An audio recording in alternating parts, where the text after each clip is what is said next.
Grant, it's an honor to have you on, buddy. Dude, I am so freaking glad to be here. Man, I'm so excited about your new book. I've been following you, obviously, for a long time. I'm sure a lot of people tell you that, but started off with the 10X rule.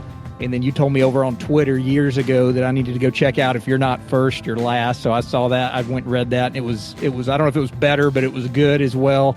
It's just a little bit different. And your millionaire booklet, I want to get that because I haven't gotten a chance to see that yet, but I know it's got a lot of exciting reviews. But we're here to talk about your new book, Be Obsessed or Be Average. Yeah. There's a lot of average people walking around out there that dude, they're everywhere, bro. Like, they're everywhere, okay? I mean, there's more average people there than there are Republicans and Democrats combined.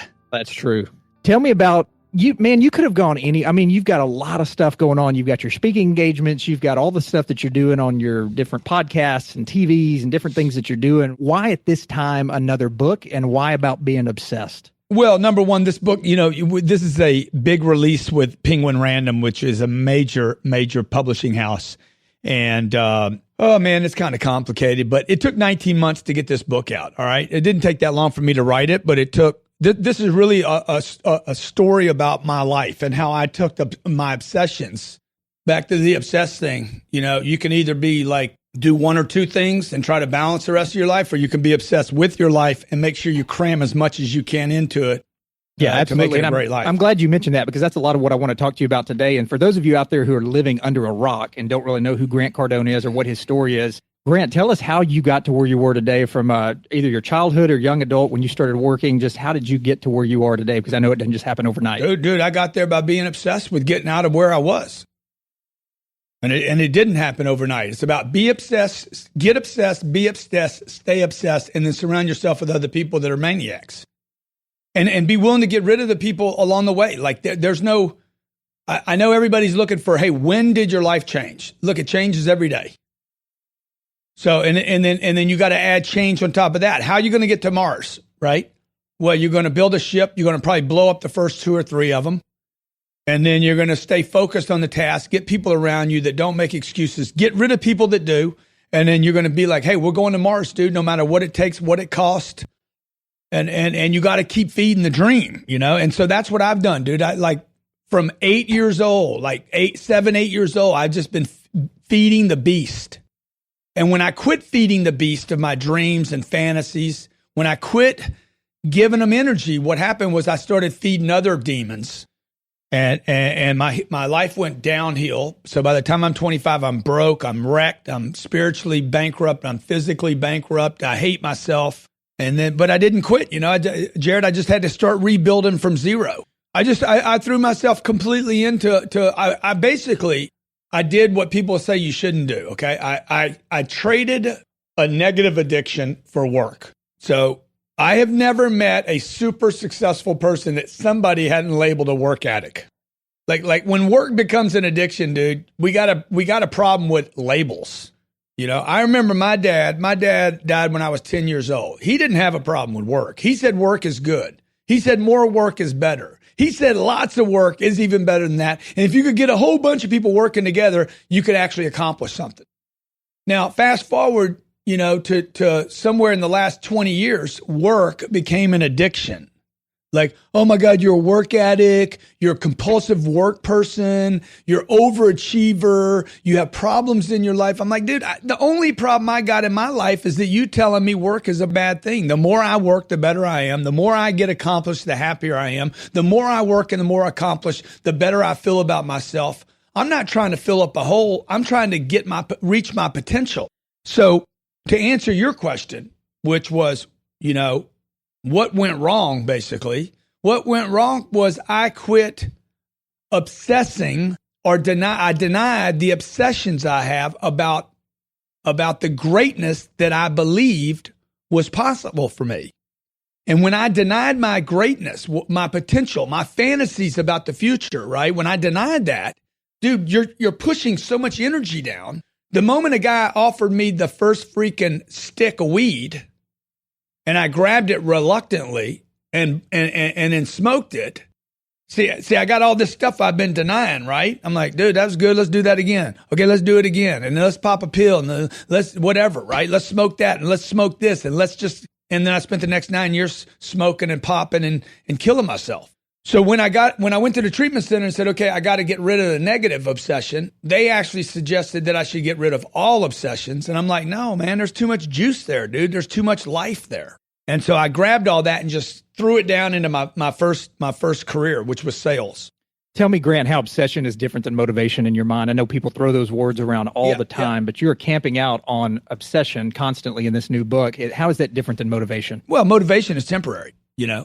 Obsession keeps you up at night. Motivation doesn't keep you up at night, dude. You know, dude, that's not obsession. That's enthusiasm. You know, obsession is maybe I don't even look enthusiastic. Maybe I go through the entire tone scale from grief to enthusiasm to exuberance but dude, I'm running through walls, bro. Okay. Obsession is when you're out of ammo and you still run at the guy and take him out. Obsession is what the people on the flight into the above Pennsylvania did. Said, hey, let's just take the plane down. That's not motivation, dude. We're way, you know, obsession is the thing that makes heroes. Motivation doesn't make a hero. Right. And the whole reason that I asked that is I think people get those two things way confused. Yeah, I think it's an awesome question, by the way. All the interviews that I've done about this book, nobody's asked me that question. And I didn't cover it in the book, by the way. And right now that you asked it to me, Jared, I'm like, I would, it is radically different and a great question. Yeah. And when I look at your life, I know that you haven't always had this kind of success. You didn't pop out of the womb extremely successful, owning a jet and all the things that you do, or all the experience that you know you have now that you can win. So I would think when Grant Cardone's, I'm speaking for you here, but I would think when Grant Cardone wakes up each morning, there's part of you that knows you can win because you've done the preparation, the training, you've been down that path before. Tell me how you dealt with adversity, though, whenever people tried to shut you down as a young adult and you didn't have the experience. You didn't know that you could win. You were dealing with getting off drugs, getting your life cleaned up. How did you deal with that to get on this path of winning without any experience whatsoever in the level of success you have now? Dude, I remember my first 10 years, so that people understand when you brought up the plane and everything. My first 10 years of my life, I remember being on one plane with my mom, my dad, and my brothers and sisters. We went on one trip in 10 years. Before that, I never been on a trip. We sat in coach. And we flew to Los Angeles and we went to Disneyland. Okay. And every time we looked at something, everything was too expensive. So, and I was tripping out. All I knew was the people that had the money had the control. They decided when we went to the Mickey Mouse pancake shop, what rides we could be on. And, you know, fast forward to today, you know, I don't stand in line when I go to Disneyland. I'm like, hey, what do I have to pay so I don't have to stand in line? My dad could have probably done that too, but he didn't go to the next level. And for my parents, you know, you made money, you saved money, you protected money. And that was good, but it's not the only solution. Okay. What my dad didn't know was, and my dad would be really proud of this book right now. It's #1 at Barnes, #1 at Amazon. He'd be like, man, you're continuing my name more than writing a book. Okay. More than sitting on the jet engine of your own plane. I told my sister this last night. Dad would be proud that his name is continuing because of my work. And, you know, the point of that is my dad stopped. My dad stopped at save the money and let's go on a trip, you know, rather than, hey, you know what? Let's keep building. Let's keep growing. Let's be obsessed with something monster, not just enough. And because my dad was satisfied with enough, he died at 52. I know maybe he'd have died at 52 the other way too. But when you scale out, dude, you can actually live longer because you're not doing all the work anymore. Okay. When you start flying on your own plane, you're probably actually going to live a little longer than flying with a bunch of sick people. Particularly today. So how do you get there? I mean, do you get there by showing up every day and not quitting? And how do you show up every day and not quit? You have to become obsessed. This thing has to become like bone marrow, like something like every 80 billion cells in your body. A friend of mine told me recently, you have 80 billion cells in your body. I'm like, bro, that's a lot of cells. And then I thought to myself, I need to get them all in coordination with what we're doing here. You know, I think they send messages. Clearly they're communicating with one another. Okay. Absolutely. Hey, we're dying over here, guys. These cells, who knows? Maybe there's 8 billion cells. We're out of here, dude. We're done. And there's communication going on. Okay, good. We got to go. These other cells over here, we got to have some more cells. And now we're back at 80 billion again. Now where it's not awesome is where it goes awry, right? It's where the individual goes bad. But that's evil, right? That's just wrong path. It's taking a positive obsession and applying it the wrong way. Yeah, me being obsessed with which I have been, by the way. I was obsessed with this chick, okay, like maybe 5 years of my life. I knew the relationship couldn't work. I mean, if you sat me down and asked me, dude, do you think this relationship has any chance at making it? I'd be like, no. So there was something in me, man. It was something in me that drew me, compelled me to this individual. And I'm going to tell you what I think it was as I look back on it. It was at a time in my life, and I write about this in the book. It was at a time in my life where I had backed off, man, of my obsession with my purposes and with the expansion of my purposes. So I had basically started 3 businesses. They were all running well, and I started acting like Colin Kaepernick. Dude, I don't even play on Sundays, and I act like I'm a star, You know what I'm saying? I'm acting like a star, dude, but I'm not even in the game anymore. I'm basically resting on yesterday's victories. And what happens is I get bored, or the rock star that does an hour and a half on stage to 25,000 people. And that's his whole week, man. 1.5 hours. And the rest of the week, he's trying to get back to that thing he experienced in front of the 25,000 people. Problem is he doesn't have another show for a week.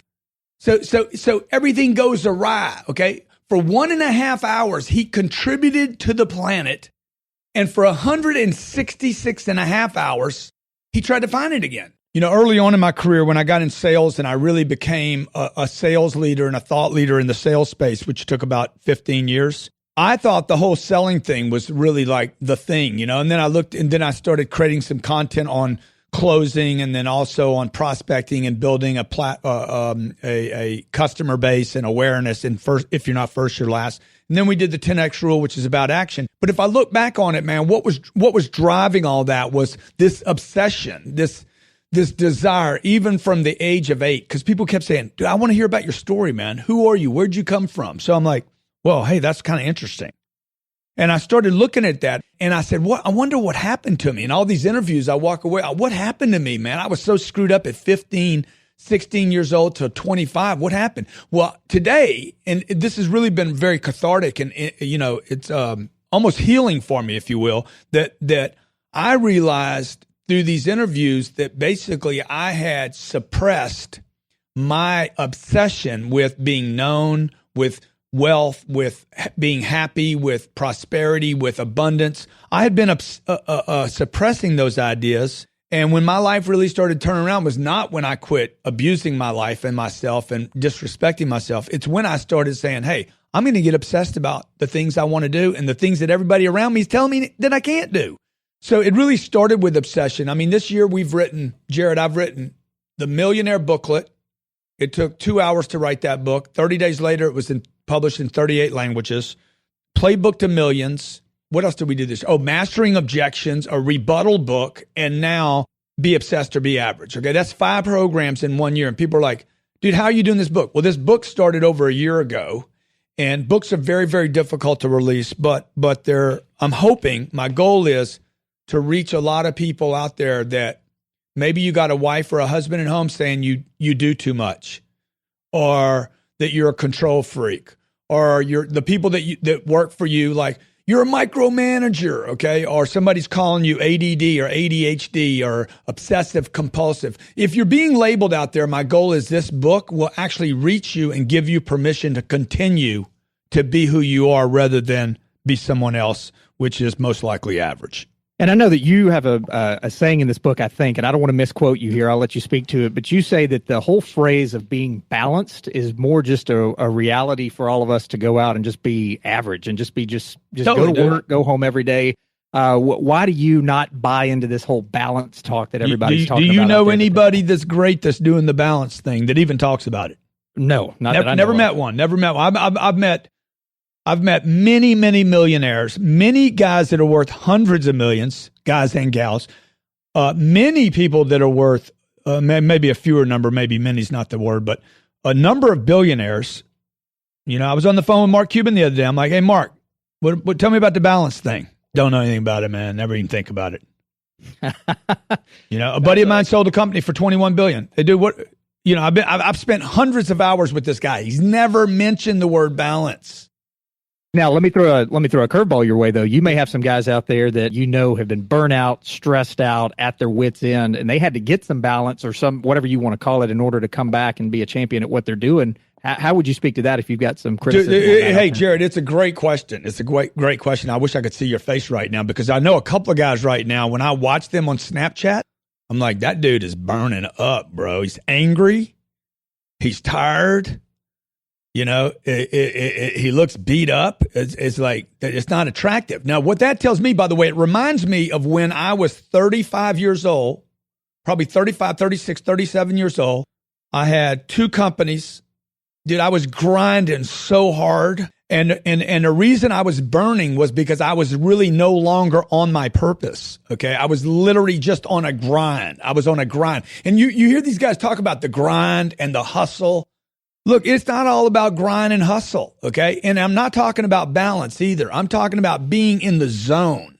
Grant, I know there's a few types of people that you and I would both probably agree on out there. There's negative people that aren't going anywhere. There's positive people that could do a lot of good, but they don't know how to go forward. And then you've got positive and obsessed people.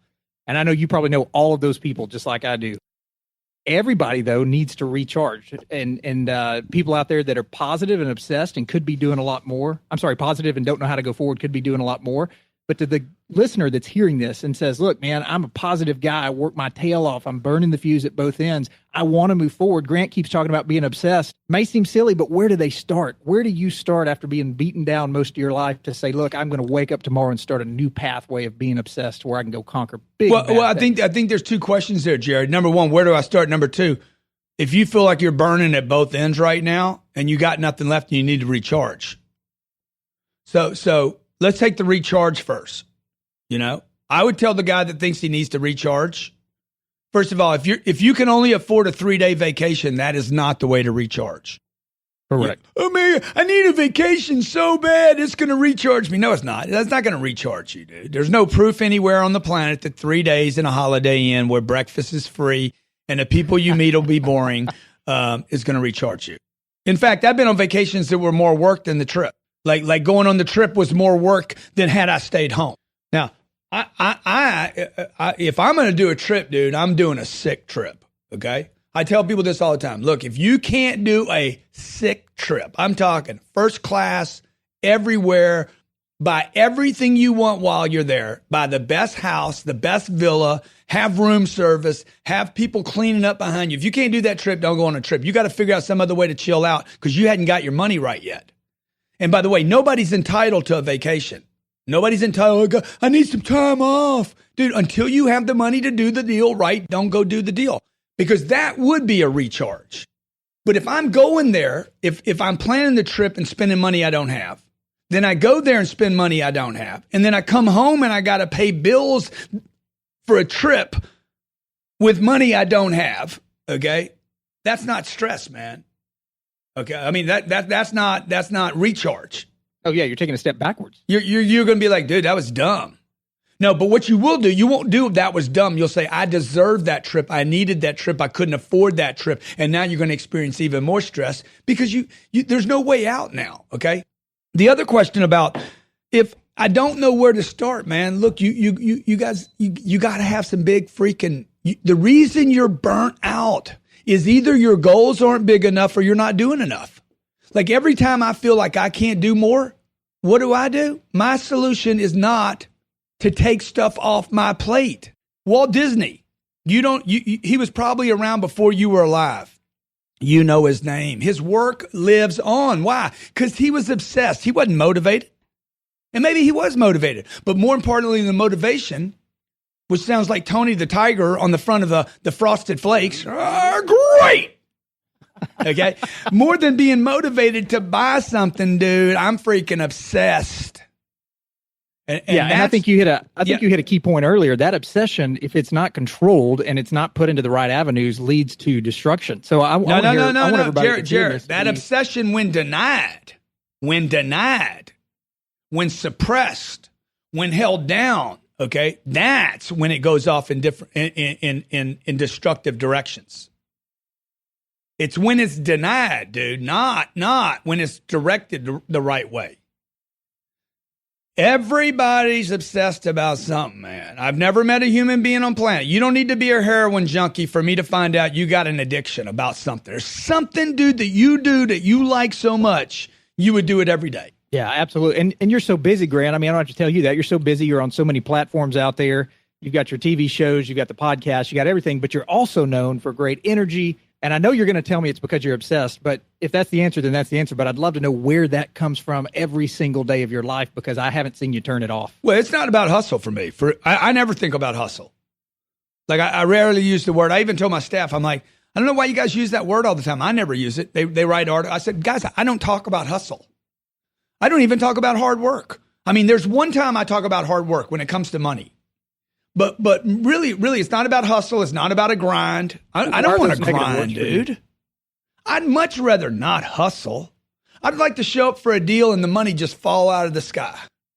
So for me, for me, a hustle is a decision, right? I got to make a decision to hustle. Obsession, bro, is molecular. All you got to do is tap in to this thing that you can't explain. You don't know why it's there, right? You don't make a decision to look at it. It just pops up out of nowhere. Like it raised its head. Hey, let's go fishing. Dude, I love to fish. I'm sleeping at night, man. I start thinking about, man, I can't wait to bait the hook. Whatever it is, dude. It could be fishing, skiing. I don't know what it is, man. Grocery shopping. See, those things have some life, man. You understand what I'm saying? You don't make a decision to want an Oreo. Right? If something's sitting there that says, Oreo time, man. I want to play poker with the boys this weekend. I want to play Candy Crush, whatever the deal is. So I have figured out, dude, how to like give life.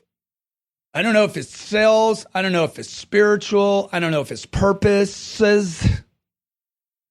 I don't know what it is, but I know there's something going on I can't explain inside of me that doesn't require a decision. It requires permission. Okay? Permission. Yeah. I need to give it permission. And I need to feed it.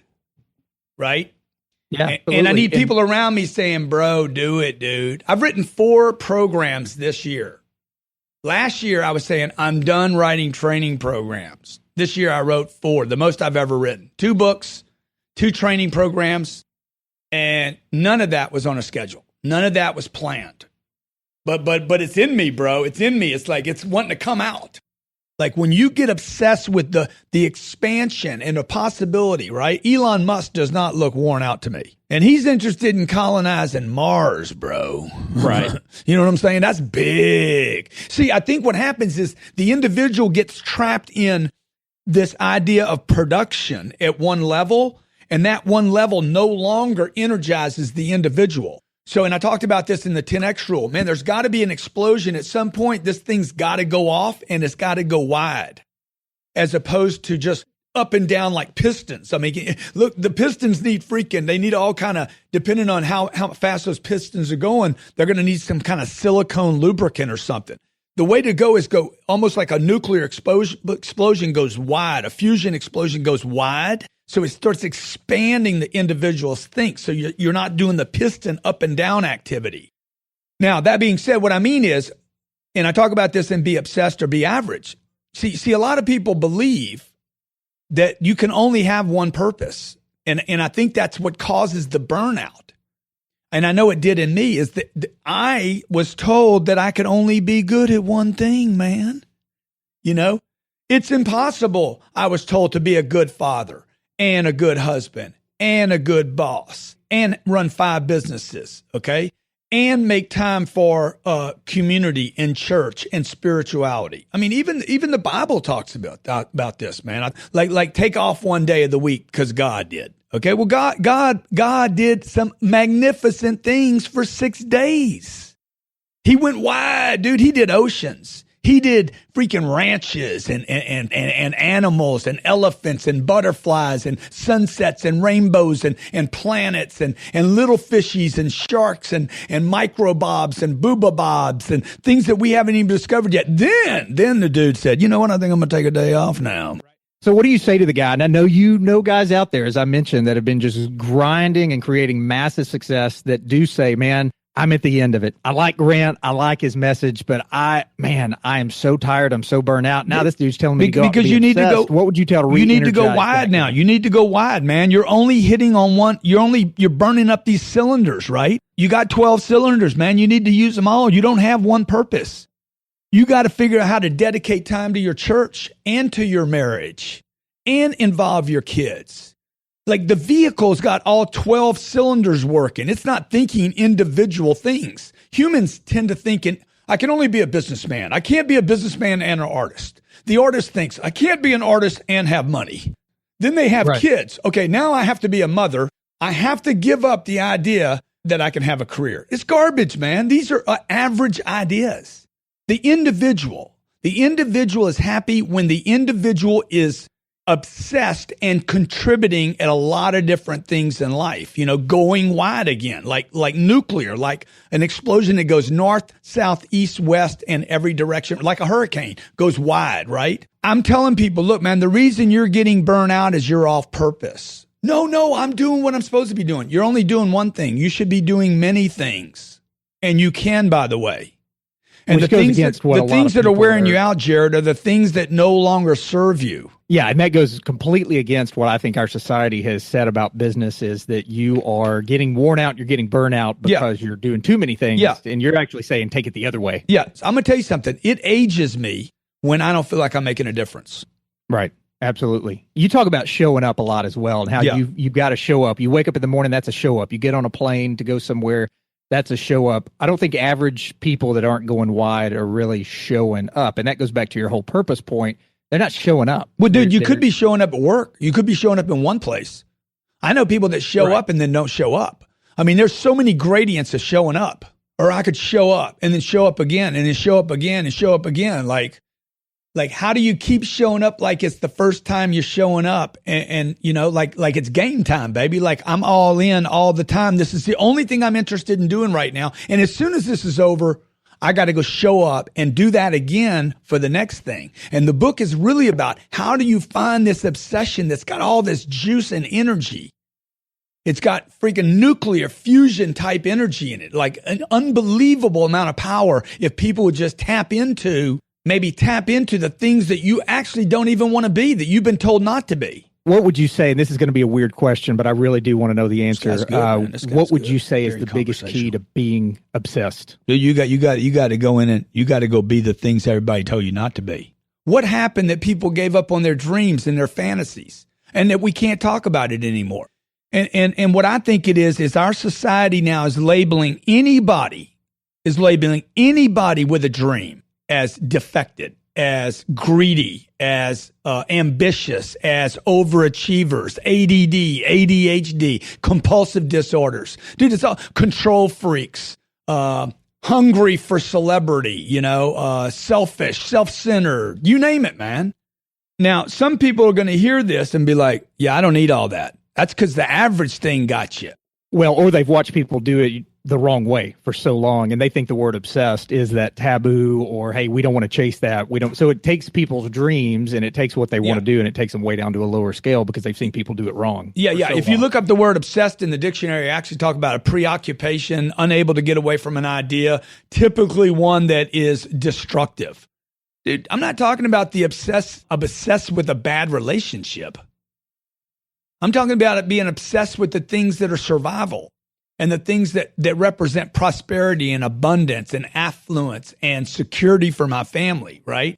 That represents, happiness can't stay as like, it's got to ripple out. I mean, for happiness to continue, it's got to keep affecting other people. And so I know a lot of people that want to be happy, but they want to keep it to themselves. I just want to be happy. Bro, you don't even leave your house, okay?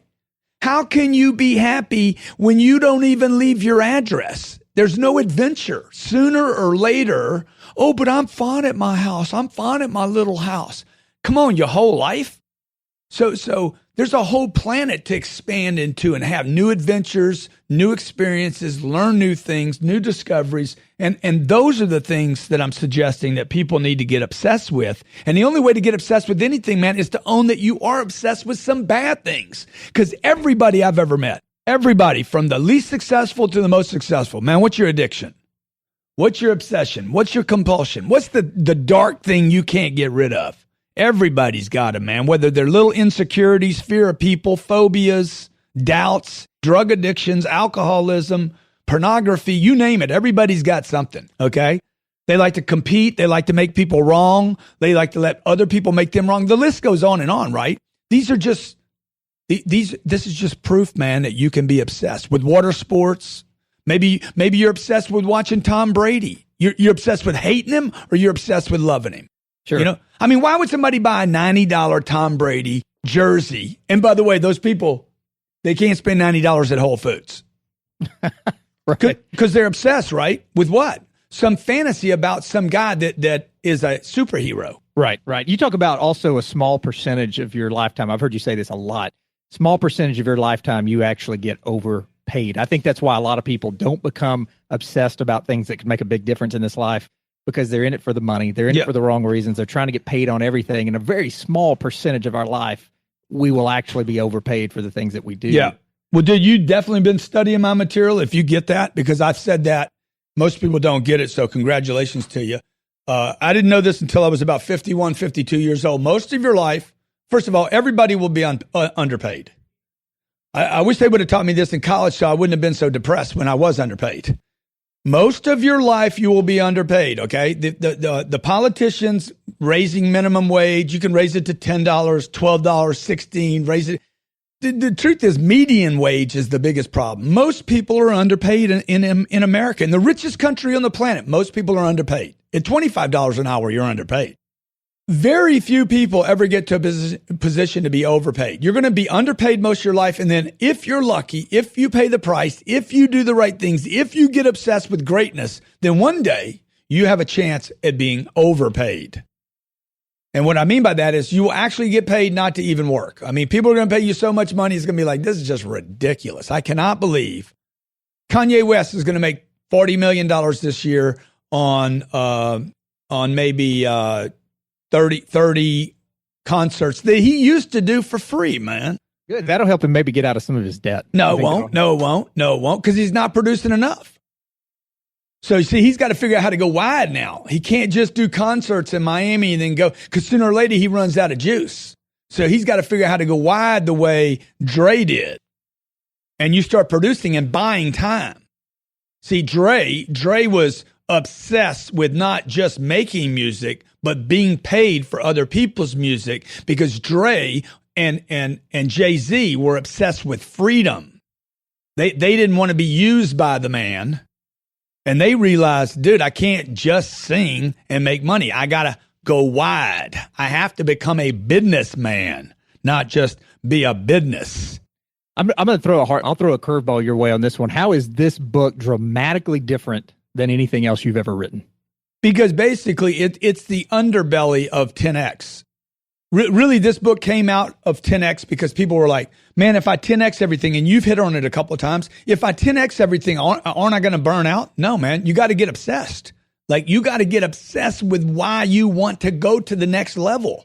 And then once you get to that level, how do you get obsessed and interested to go to the next level above that? Why would a billionaire want to colonize the planet? Why does Bill Gates want to give $80 billion away and solve hunger and disease around the world? Why does Warren Buffett at 80 or 85 years old, however, why does he keep showing up, dude? What are these people tapped into? It's not just an idea about bigger, more. It's something internal, something spiritual, some energy, something you can't put your hands on that I've tapped into, and I get to keep kind of, it's fuel, man. It's like this spiritual food or fuel that is not tangible, that allows the individual to continue to create long after anybody thinks they should be able to. Talk to the guy out there right now that's been maybe following you for a while, or maybe not, just now gets onto the Grant Cardone business train here and starts listening to some of your stuff, but he's looking around and he's going, I feel like I'm in a dead-end job and don't really know where to go. I've got a lot of excitement and ambition. My family life kind of stinks a little bit here. I would love to have the energy and the passion. I'd love to be obsessed and read the book and follow along with all of that. But man, everything just seems like dead ends. You and I both know guys like that have turned around and made dramatic changes in their life. What's the biggest piece of advice you can give someone that just wakes up every day in a dead end to start on that path of figuring out what they're obsessed by? Number one is I've been in that place at least, probably 50 times in my life I've been at that place. One when I was a kid and I couldn't have money because I couldn't get a job. I'm 12. I'm 12 years old, man. I can't have money. I mean, you can't get money at 12. That's what they tell you anyway. Couldn't make a difference. I couldn't help my mom, so I felt stuck. All the way to the age of 42 when I had millions of dollars. I owned 3 companies, and I was dissatisfied, man, with my relationships. I was dissatisfied with the work I was doing that I was being paid a lot of money to do. I was dissatisfied. So the deal is this. Look, you can't measure the quality of your life with money or the size of your house or the boat you have. It's impossible. You know it inside, okay? You're either obsessed with what you're doing, which is where a person is happiest, as long as it's constructive, or you're average. And average isn't working for anybody. Everybody hates average. Average dinner, average theater, average, you name it, man. When the marriage becomes average, no matter how hot he or she is, no matter how much you love them on wedding day, if it's become average, you better find something that gets you obsessed with that partnership again, or it's going to die. Okay? Because if you graph anything, if I take a graph paper and graph anything that's average, I'm going to see average as a flat line. And all flat lines fall. My relationship with my kids, if it's average, it will fall. It will get worse. It will not get better.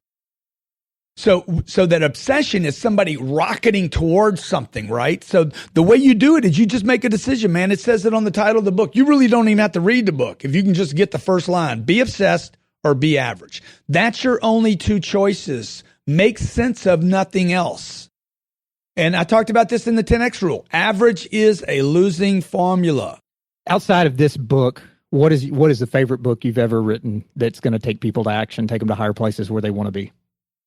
Well, I mean, it really depends on what people are doing and what they need. I mean, I've written 19. But this is your personal favorite. If you just had one to recommend, it depends on what people are doing, man. Like this little millionaire booklet that I just wrote. It took me 2 hours to write this book. It's 20 pages long. It's one of my favorite books I've ever written. Sold 80,000 copies in 90 days. Okay, it's never been in a bookstore. It just got to Amazon. It's called The Millionaire Booklet. It's how many pages is this? 44 pages long. It's 7 steps to becoming a millionaire. In this book, I'm teaching people, look, millionaire is the new middle class. If you want to be in the middle class, you got to make $1 million. You got to bank $1 million. You're probably going to have to earn a salary of somewhere south of $1 million, but get in the neighborhood of at least $250,000. And then you got to bank $1 million and do that probably 5 times just to get in and stay in the middle class. So I love this book because it's simple. And you're doing some coaching sessions along with this, right? Is that just for the people who pre-order, or is that for everybody? When people get this book, this is when are you going to drop this podcast? This will go out in 1 week.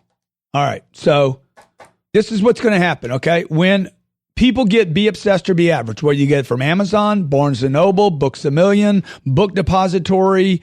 Where else can they get it? I don't know. Wherever you get the book from, if you send me a receipt, okay, of where you got the book from, I'm gonna allow you to come into a 13-week mastermind. It's gonna be 13 nights consecutive where I go over each chapter in the book. Free. That's free. Okay. I'm going to do that for everybody. Now, here's the other thing I'm going to do for you. Okay. Right now, the book's like $18 over at Barnes. It's $18, $17 or something at Amazon. Send me a receipt after you receive the book. And after you get the book, after you read the book, send me a receipt of where you bought it from and that you wrote a review, whether it was good or bad. I'm going to give you the 13-night mastermind and send me a receipt of your review, good or bad, I don't care. And I'll give you a credit at my store for the full amount of the receipt. Awesome. Where are we sending that to? You send that to obsessed@grantcardone.com. Obsessed@grantcardone.com. That means virtually people don't even buy the book. Well, you bought it, but I'm going to give you a credit at my store against any of my digital products for whatever amount you spend at Amazon. Oh, that's awesome. Or Barnes or Books Million or wherever. That's good. And I didn't mention Target. You can buy it at Target too, I think. Yeah, don't forget them. Somebody on my team here just asked if you're running for president in 2020. Dude, probably not, man. Probably not. Awesome. They're going to use all they're going to use all, dude, politicians, they're obsessed with one thing, freaking stealing everything they can from the people. It's not what it used to be. Well, maybe it is on some levels, but it's terrible. I don't think people run for the same reason. It's getting so bad. It's awful. I can't wait until the country rises up again and it gets obsessed and says, Republicans and Democrats, let's just go take them all down. Kill the elephant and the donkey. Grant, as we get ready to wrap up the podcast here, where can we steer more traffic your way so more people can get more of this from you? GrantCardone.com. I know this is your website out there. Yep. Where else can we go? Grant Cardone TV, man. TV. I do one live show every day of the week. Grant Cardone TV. I do also my YouTube channels on fire. Snapchat, Facebook, Twitter. You name it. Wherever you are, you plug in the name Grant Cardone, and you're going to see me pop up all over the place. Are you snapping? I didn't know you were snapping. Dude, I am one of the leaders on Snapchat. Are you kidding? I respond to probably 300 or 400 snaps a day. Oh, man, I'm out of the loop then. I didn't know you were out there. I have to get on it. That's where everything's going, Instagram and Snapchat. Yeah. Grant Cardone, thanks so much for your time. We've enjoyed having you here on the Success 101 podcast. Everybody go out and get the book. I'll link everything in show notes. And Jared, can I just say one other thing, man? Absolutely. Dude, you're awesome, bro. Hey, thanks, bud. Appreciate it. Okay. Dude, it's good, man. That's how you run a podcast right there. That dude's a freaking pro, man.